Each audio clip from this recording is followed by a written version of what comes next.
જે રીતે 2 દિવસીય રાષ્ટ્રીય જે કક્ષાની તરણ સ્પર્ધાનું આયોજન જે શ્રીરામ ક્લબ દ્વારા કરવામાં આવ્યું છે, આજે બીજો દિવસ છે. અને આપ જોઈ શકો છો કે જે તરવૈયાઓ છે તે આજે પણ જે પોતાનું જોમ છે તે બતાવી રહ્યા છે અને પોતાનું જે કવચ છે તે આ જે દરિયામાં બાથ ભીડી અને જે અલગ અલગ જે ઇવેન્ટો રાખવામાં આવી છે, 2 કિલોમીટર, 5 કિલોમીટર, 10 કિલોમીટર સુધી જે ઇવેન્ટો જે છે તેમાં જે તરવૈયાઓ છે તે ભાગ સાથે લેતા જોવા મળે છે. ખાસ મહત્વની વાત એ છે કે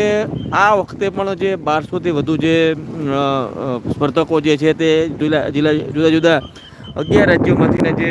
આ ઇવેન્ટો છે તેમાં ભાગ લેવા માટે પહોંચ્યા છે. કહી શકાય કે પોરબંદરની જે આ તરણ સ્પર્ધા છે તે હવે અનોખી જે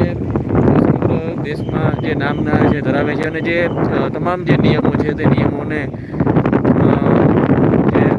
તરણ સ્પર્ધાના જે નિયમો છે તેનું પાલન અહીં હોય છે. અલગ અલગ જે એજ વાઇઝ કેટેગરી વાઇઝ તરવૈયાઓ છે તે આવે છે અને ઇવેન્ટો છે તે ગોઠવવામાં આવે છે.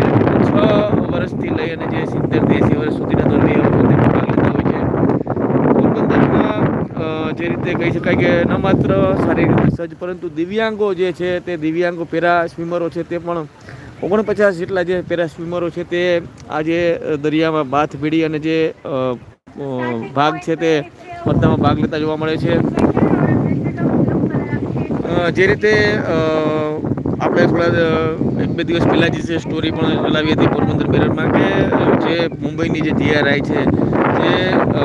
ઓટિઝમથી પીડિત હોવા છતાં પણ પોતાના મજબૂત મનોબળનો જે પરિચય આપી અને જે સતત જે દરિયામાં અલગ અલગ જે રેકોર્ડો છે તે સ્થાપિત કરી રહી છે. ગઈકાલે પણ તેને જે રીતે પોરબંદરમાં 5 કિલોમીટરની જે પેરા સ્વિમરની જે કોમ્પિટિશન હતી તેમાં